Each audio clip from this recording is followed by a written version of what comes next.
Hello, how are you?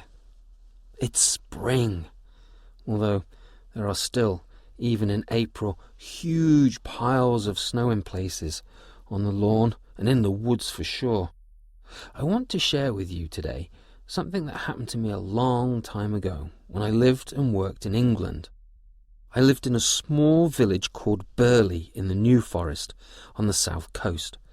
It's called the New Forest because it was made a royal forest by William the Conqueror in 1066. Yeah, that's not so new, is it? But it was at the time, and the name remains. Burley is on the eastern side of the forest, and wild ponies wander through the village and the trees. Deer are common in the woods too. The ponies, although cute, can be dangerous. I have sat eating a picnic with friends on the village green, with many tourists doing the same thing, with ponies eating grass around us. But then the ponies start to move and trot and gather together, and suddenly there's a herd of wild ponies stampeding through people. That's when you jump up quickly and stand next to or behind a tree. I would often take long walks into the woods during the day. I worked mornings and evenings and had the afternoons off, and this happened after a good rainfall the night before. I took off as soon as I had finished all my morning jobs, with a backpack and my camera. The day was overcast, but warming up. I was going to head over to Rook's Bridge, about a half-hour walk through the forest. Hundreds of crows lived there. It was a magical place. The warmth of the day was causing mist to rise as I was getting closer, and coming in between the trees, I had to leap across a stream. This was before I got to Mill Lawn Brook. The water was high in the stream, and it stood at the same level as the grass, a silver streak in the green, if you will. I heard thunder, or what I thought was thunder. Then I realized that it was something else. The sound got louder and louder, but I couldn't see anything through the mist, only dark shadows of trees silhouetted. I could see about 20 feet in front of me, but really no more. Then bursting from between the trees, through the fog, I saw a stag, a buck deer with a huge rack of antlers, shaking its head, charging forward. It leapt over the same stream which wound its way between us. And then another and another deer came out of the woods. A huge herd of deer followed. The thunder was interrupted as their hooves left the ground, jumping over the brook. The herd spread wider as more came through the trees, and they got closer to me. One peeled away from the others and looked at me. I stood mesmerized as we stared at each other. It raised its head and snorted, and then joined the other deer and vanished back into the mist with the others. The last one took off over the stream, and as it disappeared from view, I listened to the sound of the thundering hooves get quieter and quieter, until the only sound was that of water in the brook. There are all sorts of magical things that can happen in forests. There are all sorts of magical things that can happen in life. I'm going to tell you a story from Ireland. This story is one that I've known for a very long time. It's one that I heard in my childhood. There are many different versions of it. Some have unicorns in the story, instead of, well, wait and see. Once upon a time, there was a woodcutter. His name was David, and his wife, well, her name was Deirdre. And Deirdre and David, they lived together in a small cottage with David's parents. Now, David's his father, well, he was getting on, and his hands were riddled with arthritis, so the tools that he used to use for work weren't able to be handled properly anymore. And David's ma, well, she had lost her eyesight a long time ago, so the work she used to do, well, she couldn't do that anymore either. So David and Deirdre, they supported David's parents, and they lived together in this wonderful little cottage on the side of a hill. One day when he was out, after a huge storm, which made it easier for David to work because Some of the dead wood had been knocked off the trees, and he would collect that. He was sitting on one of the fallen trees at lunchtime. He was about to have something to eat when something caught his eye, just off to one side.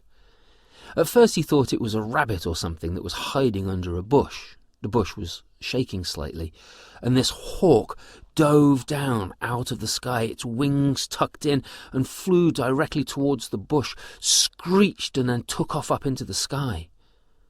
Then from under the bush came not a rabbit or a squirrel, but a wee gentleman, one of the fae, one of the fairy folk.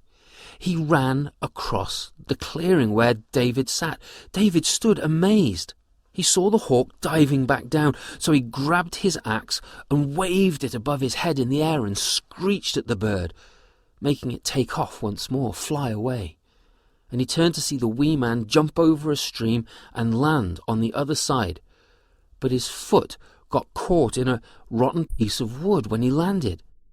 And he stood there trying to pull his foot out, but it was caught tight. Once more the bird dove down. It was going to take this wee gentleman off and feed him to his chicks. So David also leapt over the stream, once more waving the axe above his head, and saved the wee gentleman from the bird. David stared at the little man as he tried to pull his foot out from the wood, and the wee gent looked up at David and said, "What are you going to stand there looking at me all day? You're going to help me?" "Oh, I'm sorry." David rose the axe above his head and brought it down into the log. He then twisted it, making the split where the wee gent had his foot widen, and the little man was able to remove his foot. Would you like to join me for lunch?" said David. "Ah, that would be nice." And so the two of them went over to the log and they sat down, and David shared his lunch with the wee gent, but he couldn't stop staring at him. This made the wee gentleman a little bit uncomfortable. "What are you staring at me for? Have you never seen the likes of me?" No, I haven't. I've never seen one of the wee folks before." "Now, do I get 3 wishes or something?" "3 wishes? Oh, it's not like you saved me life. All you did was get me foot out of the wood." "Oh, I see how it is now." "Well, would I get 1 wish? Have you got anything to put it in?" David reached into the pocket of his waistcoat and he pulled out a tinder box. Inside the tinder box there was a flint and stone, and there was some kindling in there. You would use the flint and stone to start a fire if you needed it. People didn't have matches or lighters back in those days. David held out the box, removing the stone and the flint, leaving just the tinder in there. "Will this do?" "Ah, that'll work fine." And the wee gentleman reached into his pocket and pulled out a wish, holding it in the palm of his hand. It stood there, sat there, quivering and shimmering. It was like 1,000 stars sewn together with a gossamer thread. It was one of the most beautiful things that David had ever seen. Wow. Wow. Now don't be wishing for anything silly. Don't be wishing for gold or riches or anything like that, because, people will find out and then they'll come and look for you, and then, that's never a good thing at all. Wow, okay, David looked up to thank the wee gentleman, but he'd vanished. And so David took one more look at this wish and closed the tinderbox, put it in his pocket. He was so excited that he packed up his tools, took what wood he had, and made his way back home. "Deirdre, Deirdre," he called out. "Deirdre, I found a wish. I've got a wish." "What are you talking about?" "I've got a wish." And David told Deirdre all about the wee gentleman, saving it from the hawk, sharing his lunch. And Deirdre looked at him. Are you all right in the head? Have you lost your marbles or something?" No, look. David opened up the tinderbox, and there it was, 1,000 stars, sewn together by a gossamer thread. "Oh, David, it's beautiful. What should we wish for?" David smiled at her. He knew that what he wanted to wish for. He and Deirdre had been trying to have a child for a long time, and they hadn't been successful. When Deirdre looked in his eyes, she knew what he was thinking. "We could wish for a child," she said. "That's what I was thinking too." "What's all this wishing about a child?" David's ma came into the room. "What's all this about a wish? What's all this about a child?" David told her. He described the wish to her. "Oh, David, you can't wish for a child when I can't see. Wish for my eyesight back." "But Mother, what if we can't? You'll have a child. You're still young. It'll happen to you when the time's right. But you can't have a baby without me being able to see it. Wish for my eyes back." "What's all this about a wish? What nonsense is this?" David's da came in, and so they told him what had happened. He looked at the wish, shimmering there in the tinderbox. "Oh, that's beautiful." No, your mother's right. You can't be wishing for a child. You are young enough. You'll have a child yet. But your mother's not right in wishing for her eyesight back. Now what you want to wish for is gold. You see, the gold will pay for a doctor to fix your mother's eyes. And this house, the house is nearly falling apart. Look at the cracks in the walls. The child will die in the first winter. We need to do something with the house. You should wish for gold." No. What if the doctor can't heal me? Wish for my eyesight back. What if we can't have a baby? We should wish for a baby. Well, everybody started to argue. A baby, the gold, eyesight. David couldn't stand it anymore. He closed the tinderbox, put it in his pocket, and left the house. He walked up the hill and sat looking at the sky. By now the sun was beginning to set. The clouds that were scudding across began to change shape in the wind. The sunlight, getting lower and lower, threw different oranges and yellows and reds upon the clouds. And then this one cloud changed its shape. An orange light shone upon it, and a bird cried out. And with its cry, he had an idea. He closed up the tinderbox. He made his way back down to the house. He walked in. They were still arguing. "Now be quiet," he said. "Be quiet, I've got an idea. Are you going to wish for a baby? Are you going to wish for my eyes? Are you going to wish for gold?" "No, be quiet now. I have to do this right." He opened up the tinderbox, and there it was.